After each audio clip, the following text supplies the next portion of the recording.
दुपार टळल्यानंतर शिवबाने उद्ध्वस्त पुण्यात प्रवेश केला. एखाद्या पुरातन शहरात प्रवेश केल्याचा भास होत होता.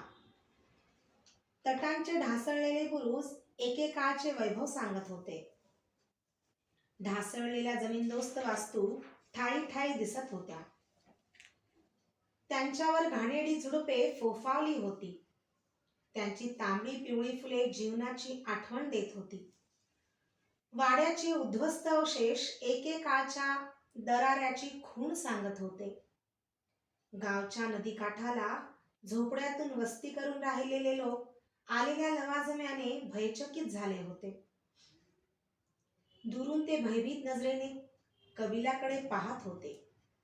एका मोकळ्या जागेत येताच पंतांनी हात वर करून इशारत दिली. कबिला थांबला. मेण्यातून जिजाबाई उतरल्या. दासी परिवार गोळा झाला. काबाडीच्या बैलांवरून सामान उतरले जाऊ लागले. शिवबा भोवतालच्या ओसाड भग्न वास्तूंवर नजर टाकीत होता. त्याने विचारले, मासाहेब, हेच पुणे? होय. इथं तर आपल्याशिवाय कोणी दिसत नाही. बोलावलं तर सारे येतील. राहायचं कुठं? कुठं आहे वाडा? वाडा हेरून राहायचं नसतं राजे. मोठी माणसं वाडे बांधून राहतात. शामियाना उभारला गेला. भोवताली राहुट्या पडल्या.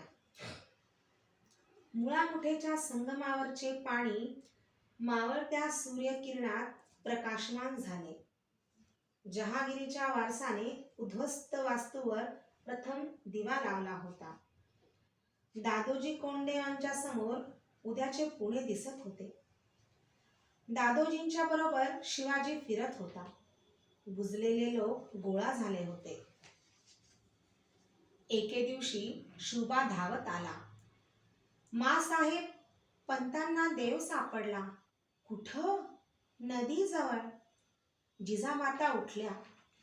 दासीच्या सह जिजाबाई जात होत्या. शिवबा वाट दाखवित होता. जिजाबाई येत असता दिसताच सारे अदबीने उभे राहिले.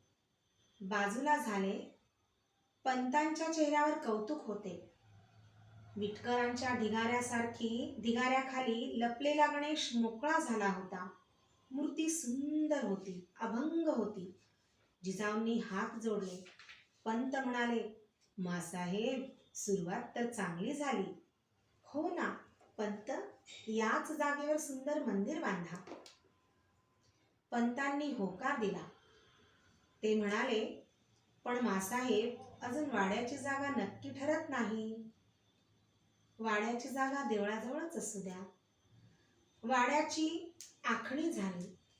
भूमिपूजन होऊन वाड्याच्या जागेवर दादोजी कोंडे यांनी पहिली कुदळ मारली. दौलतीच्या मालकासाठी एकच वाडा असावा हे दादोजींना मान्य नव्हते. सुरक्षिततेच्या दृष्टीने ते योग्यही नव्हते. त्यांनी खेडबारे खोरे दुसऱ्या वस्तीसाठी निवडले.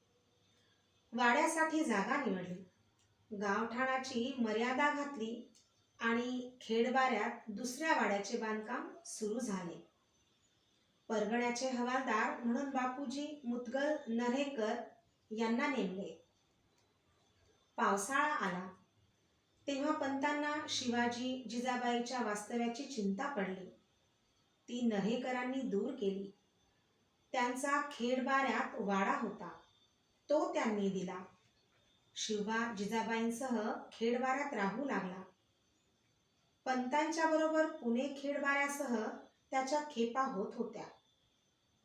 नवीन उठणारे वाडे, होणाऱ्या वस्त्या तो पाहत होता. शास्त्रीबुवांच्याकडे सकाळ संध्याकाळ शिकत होता. सवड मिळाली तर आईला रामायण महाभारत वाचून दाखवित होता. वाडे बांधले जात होते. विहिरी पाणी शोधित उतरत होत्या. पुणे खेडबाऱ्यात शेकडो माणसे या कामात गुंतली होती.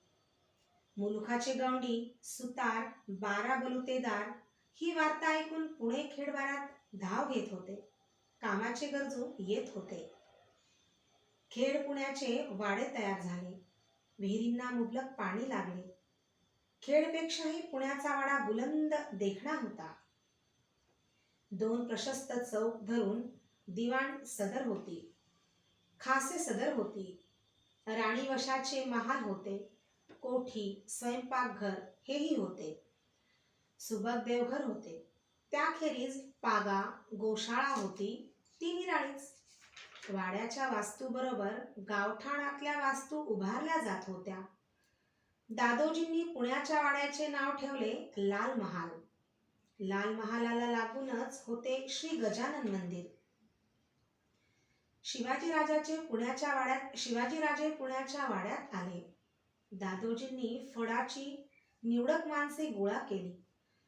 पागा सजली, पण गावचे वतनदार हक्कदार बाहेरच होते. दादोजींनी त्यांना बोलावणे पाठवले. सारे गोळा झाले. पुण्यात वस्ती करण्याचे आवाहन दादोजींनी पुढे केले. एक पाटील म्हणाले, पंत, तुम्ही म्हणतासा, पण किती डाव गाव मांडायचं आणि मोडायचं? वतन नको हाय होय आमसनी, पण कसल्या धीरावर गाव जोडायचा? आम्ही नाही जोडला. सदरेच्या बैठकीवर हे ऐकत बसलेले शिवाजीराजे म्हणाले, तुम्हासनी मनसूब आहे धनी. पंत म्हणाले, मोडलेला डाव मांडायला मराठा कधी भ्याला असं मी पाहिलं नाही पाटील, खरं सांगा. बोलू का? पाटील गालमिशांवरून पालथी मूठ फिरवत म्हणाले, हाय तिथं सुख नाही. पंत, गाव मिळालं तर ते बी साऱ्यासनी पाहिजेच हाय, पण मन घाबरतं. कशाला? देवीच्या मोरच्या चौकावर पार मारली नव, घरट उठवायला कोण धजल? पंत विचारात पडले. त्यांनी साऱ्यांना निरोप दिला. 4 दिवस पंत गडबडीत होते. एके दिवशी साऱ्यांना परत पाचारण केले. शेकड्यांनी माणसे गोळा झाली. वाड्याच्या दारात वाजंत्रीवाले होते. जिजाऊंनी देवघरात सोन्याचा नांगर पुजला. देवाच्या पाया पडून नांगर उचलला गेला. नांगराबरोबर पंत शुभा चालत होते. जरीटो, अंगरखा, पायात सपाता, कमरेला छोटी तलवार आणि पाठीला ढाल लावलेली बालराजांची मूर्ती सारे कौतुकाने पाहत होते. वाड्याबाहेर देखणी बैलजोडी उभी होती. कलाबतूच्या झुली त्यांच्या पाठीवर होत्या. नांगर वाड्याबाहेर आला. हे पाहणाऱ्या वतनदार होते, पाटील होते, कुणबी होते, 12 बलुतेदार होते. नांगरासह मिरवणूक देवीच्या चौकात गाजत आली. चौकात भली थोरली पहार नजरेत येत होती. पंतांनी कुदळ उचलताच पाटील पुढे झाले. त्यांनी पहार खिळखिळी केली. पंतांनी सर्वांच्यावरून नजर फिरवली आणि हर हर महादेव म्हणून त्यांनी ती पहार उपसली. शेकडो मुखातून हर हर महादेवचा गजर उठला.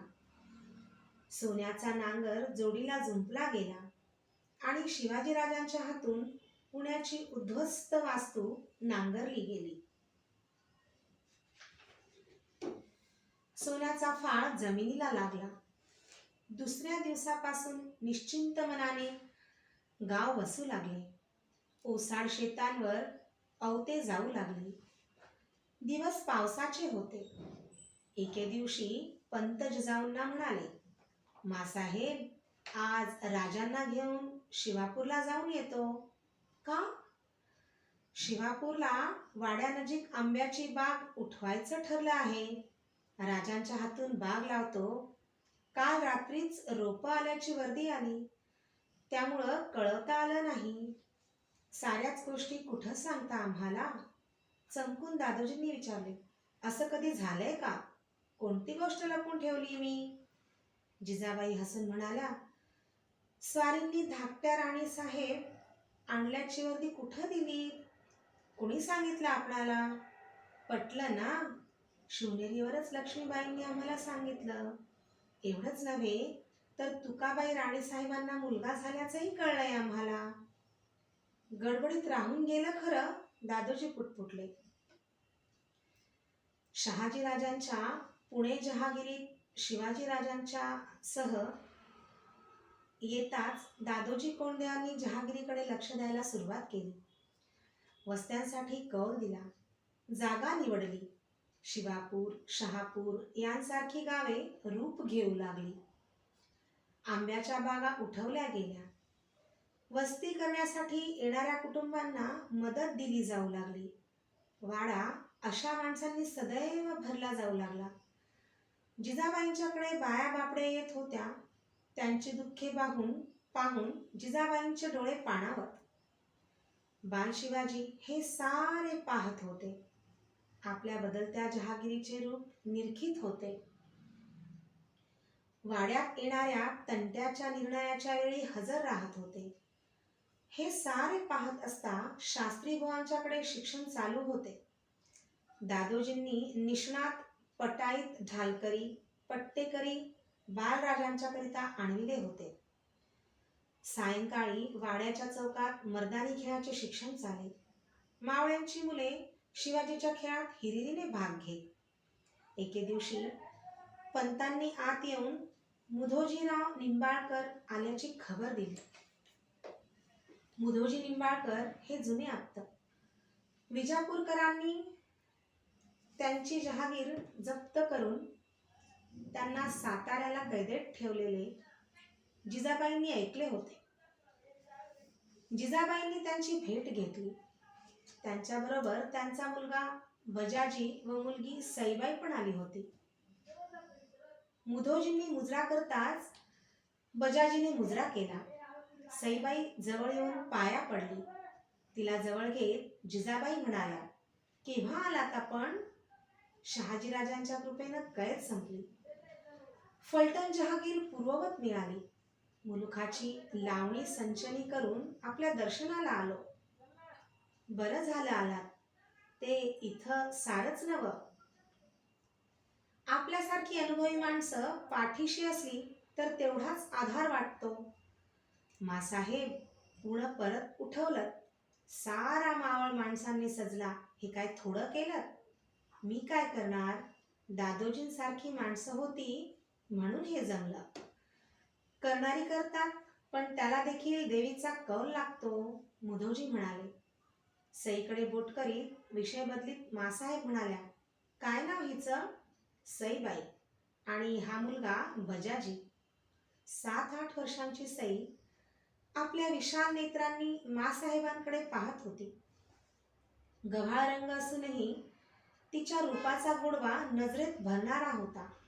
धारदार नाक, पातळ ओठ, रेखीव काळे नेत्र, उंच मान चेहऱ्याच्या गोडव्यावर भर घालीत होते.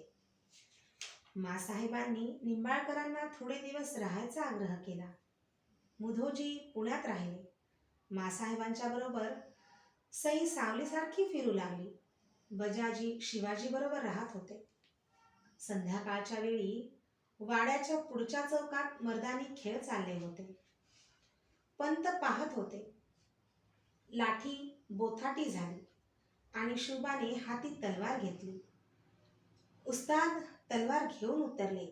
डाव सुरू झाला. खण खण आवाज उठू लागले. सदरेच्या खांबाला रेलून ही पाहत उभी असलेली सई आत धावत आली. आत मासाहेब बैठकीवर बसल्या होत्या. मुधोजी निंबाळकर खाली बसले होते. सईबाई मुधोजींच्या कानाशी वाकली. मुधोजी म्हणाले, नंतर. चला ना बा. गाल फुगून सई म्हणाली, सांगितलं ना मध्ये बोलू नको म्हणून. काय म्हणते सई? जिजाऊंनी विचारले. सईबाई चटकन मासाहेबांकडे धावली. म्हणाली, मासाहेब बघा ना, बाहेर खेळ चालले. आबा येत नाही पाहायला. भारी सतवते ही पोर, मुधोजी म्हणाले. चला मुधोजी, आम्हीही खेळ पाहायला येऊ. फार दिवसात आम्हालाही सवड मिळाली नाही. मासाहेब उठल्या. मुधोजींना उठावेच लागले. मासाहेबांचा हात धरून सई बाहेर आली. मासाहेबांना पाहून दादोजी उठले. सदरची मंडळी मुजरा करून बाजूला झाली.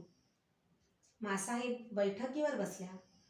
दादोजी मुधोजी अदबीने बाजूला बसले. चौकात 4 जोड्या तलवार खेळत होत्या. उस्तादाने मुजरा करताच मासाहेबांनी विचारले, नानू उस्ताद, आमच्या बाळराजांना नवीन काय शिकवलं? नानू म्हातारा होता, तरी वाळल्या हाडात तेज होते. तो म्हणाला, मासाहेब, धावतोच की आता. नानूने सूचना केल्या. चौक मोकळा झाला. नानू म्हणाला, राजे, लाठी घ्या. लाठी घेतली. राजांनी लाठी फिरवायला सुरुवात केली. साधी, बगली, चक्री सारे प्रकार करून दाखवले. चक्री लाठीच्या वेळी तर लाठीची गुणगुण ऐकू येत होती. 3 हात होताच नानूने काठी उचलली. राजांच्या समोर जात तो म्हणाला, बेतान हा राजे, नाहीतर मागच्यासारखा बावळा निखळून ठेवशिला. सारे हसले. नमन करून हातांवर थुंकून नानूने काठी उचलली. बाळराजांनी त्यांचे अनुकरण केले. राजे, करा मोहरा. राजांनी काठी उचलली. लाठीचे वार होत होते. ते वार नानू काठीवर झेलत होता. मागे सरकत होता. खाट खाट आवाज उठत होते. सारे कौतुकाने पाहत होते. मध्येच नानू ओरडला, राजे सांभाळा. आणि नानूने मोहरा केला. नानूचे घाव राजे काठीवर झेलीत होते. भीतीने जिजाऊंचे डोळे ताठरले. नानू वेगाने चाल करीत होता. राजे मागे सरकत होते आणि राजांच्या हातची काठी सुटली. नानूने मासाहेबांच्याकडे पाहिले. निश्वास सोडून मासाहेब म्हणाल्या, नानू, अरे बेतान, पोराबरोबर खेळतोस तू, विसरलास वाटतं. नाही मासा, या खेळात लहान मोठं कुठलं, जो आधी साधल त्याचा डाव. अजून राजाचा हात बळकट झाला नाही म्हणून काठी सुटली, असंच शिकायचं. त्याच वेळी केळीचे मोने आणले गेले.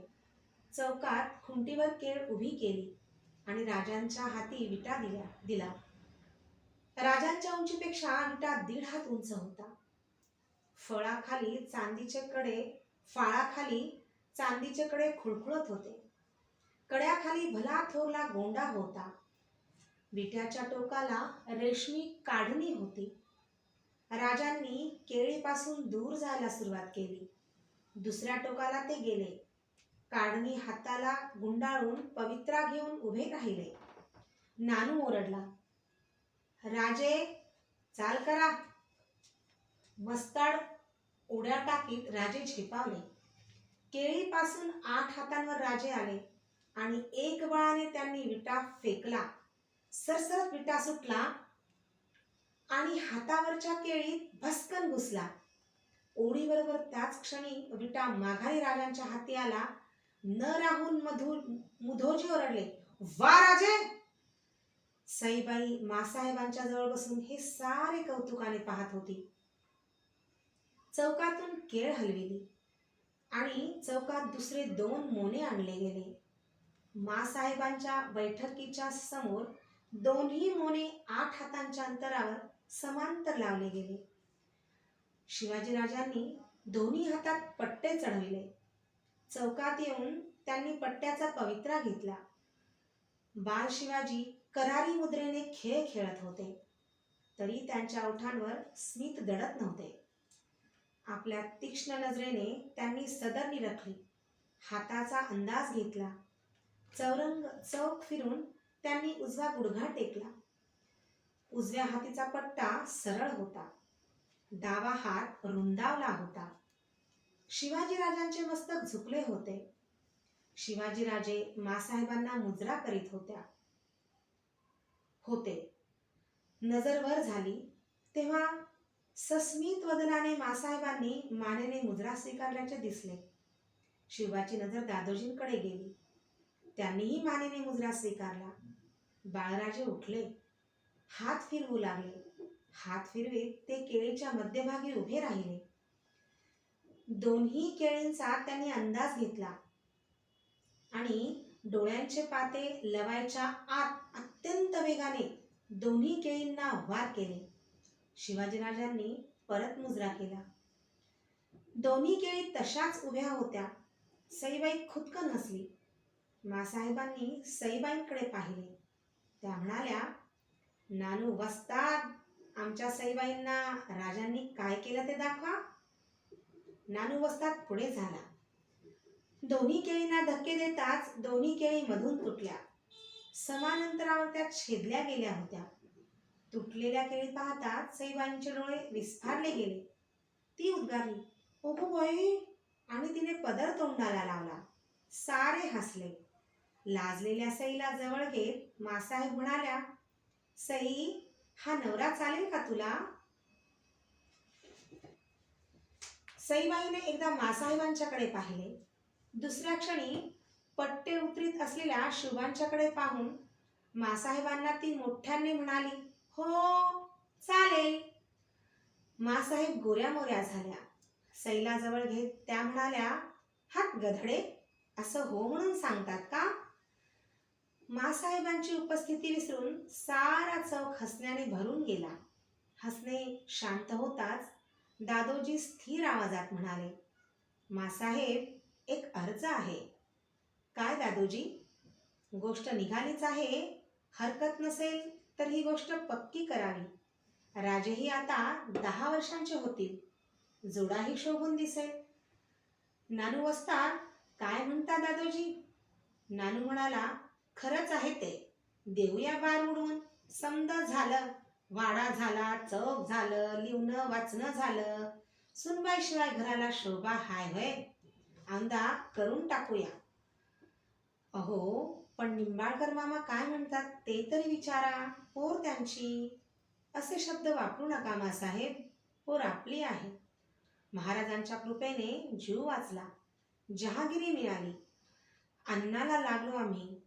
पोर पदरात घेतली तर आजवरच्या उपकारांवर, ऋणानुबंधांवर कळस चढेल. जगदंबेच्या मनात असेल तर होऊन जाईल. पूर्वीपासून चालत आलेला संबंध पुढं चालू होईल दादोजी. दादोजी जी, चांगली वेळ बघून बंगळूरला तातडीनं खलिता पाठवा. आमची इच्छा सर्वांना कळवा. तिकडून होकार आला की आपण हे कार्य पार पाडू. मासाहेब उठल्या. सई म्हणाली, मासाहेब, एवढ्याच जायचं?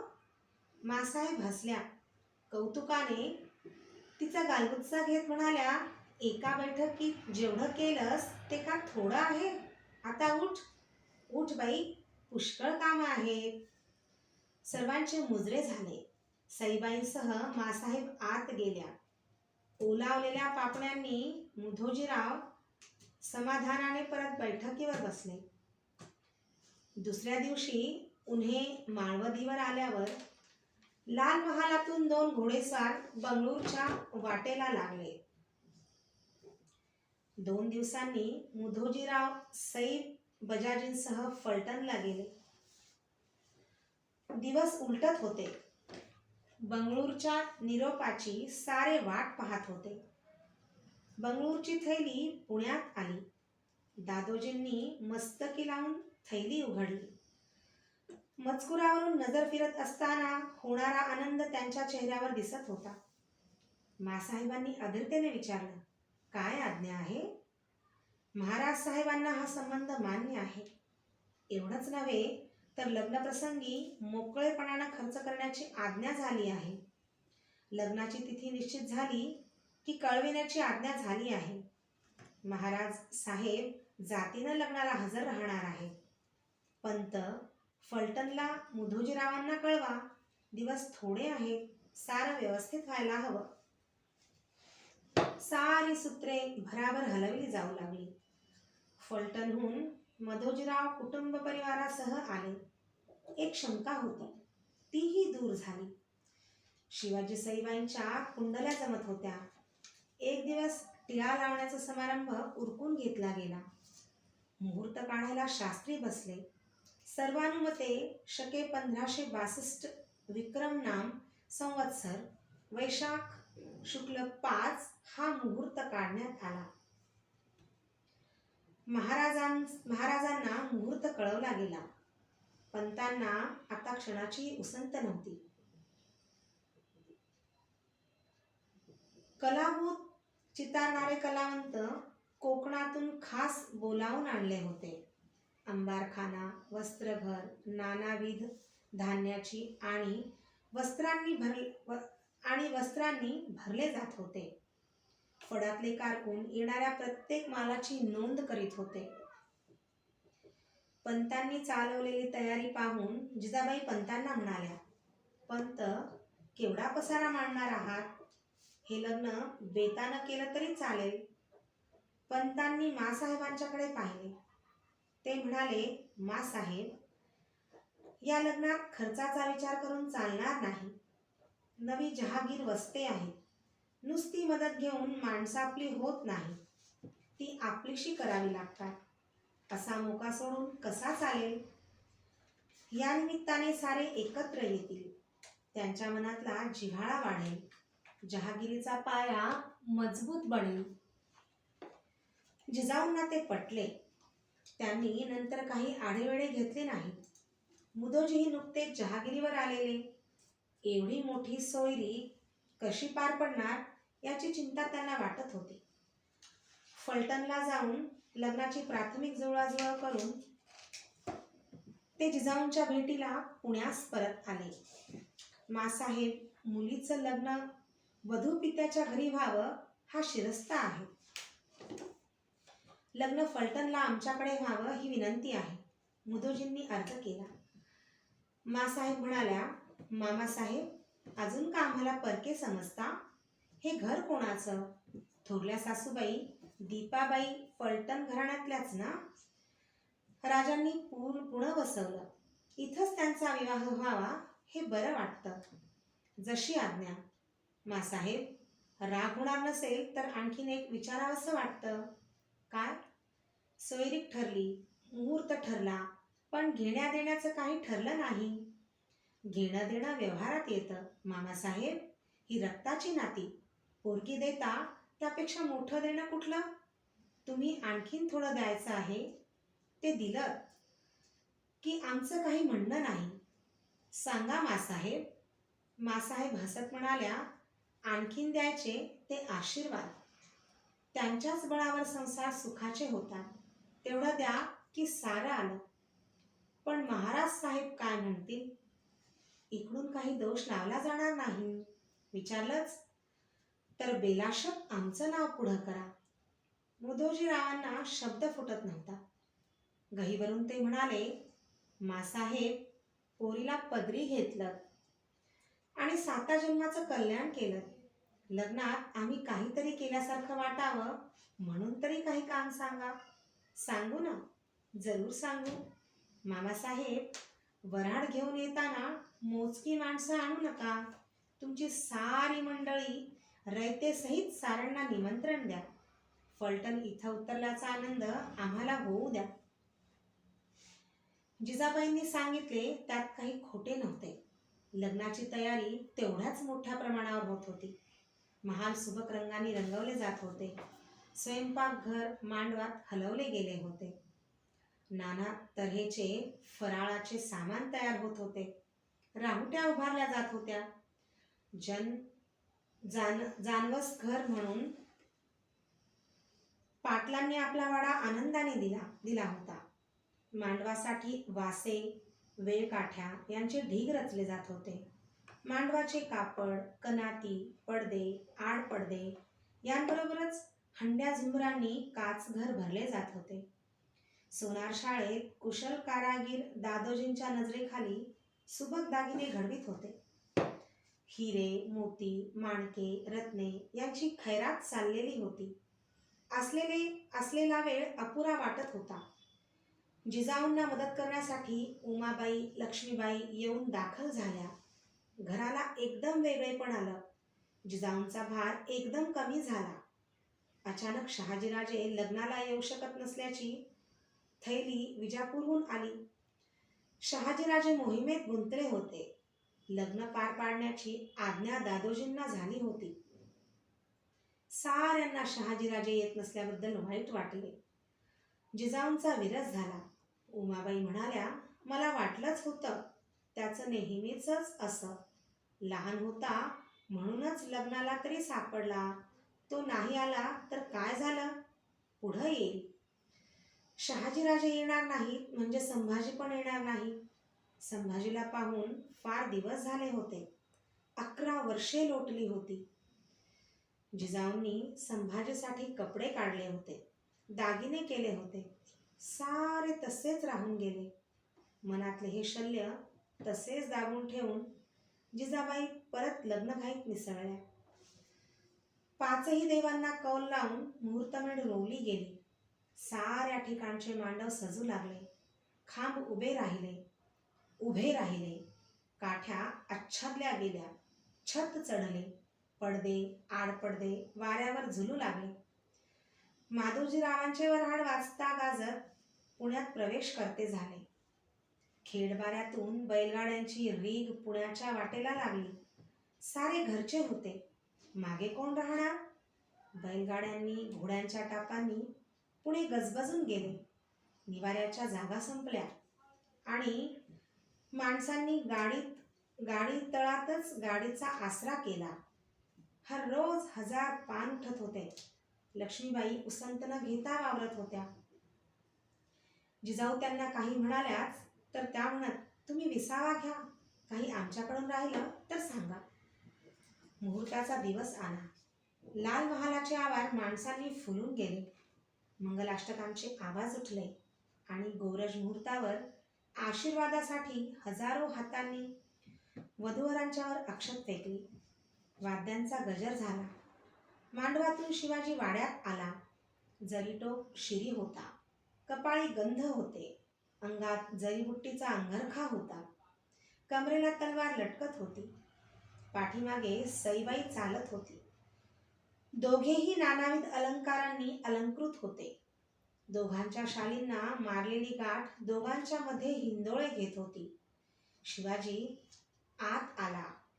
दोघेही उमाबाईंच्या पाया पडली. उमाबाईंनी दोघांवरून ओवाळून कानशिलांवर बोटे मोडली. मोहरांचा सत्कार केला. जिजाऊंचा आशीर्वाद घेऊन दोघे सदर सोप्यात आली. राजांनी दादोजींच्या पायावर डोके टेकले. दादोजी गहिवरले होते. सारे अंग कापत होते. काही न बोलता त्यांनी शुभांना कवटाळले. वरातीची तयारी झाली. दागिन्यांनी सजवलेला देखना घोडा समोर आला. सईबाई म्हणाली, मी घोड्यावर बसणार.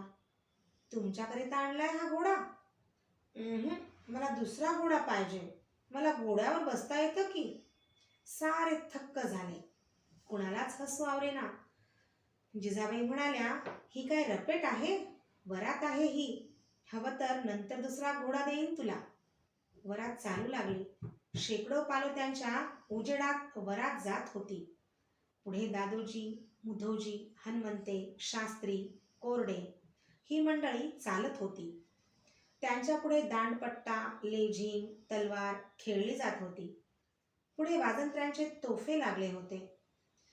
मुंगीच्या पावलांनी वरात पुढे सरकत होती. होणाऱ्या बारांनी सई दचकून जागी होत होती, पेंगत होती. झोप येऊ नये म्हणून शिवबाच्या डोळ्यांना पाणी लावले जात होते. जोगेश्वरीहून वरात माघारी वाड्यात यायला पहाट झाली. सईबाईला पुरे जागे करण्यात आले.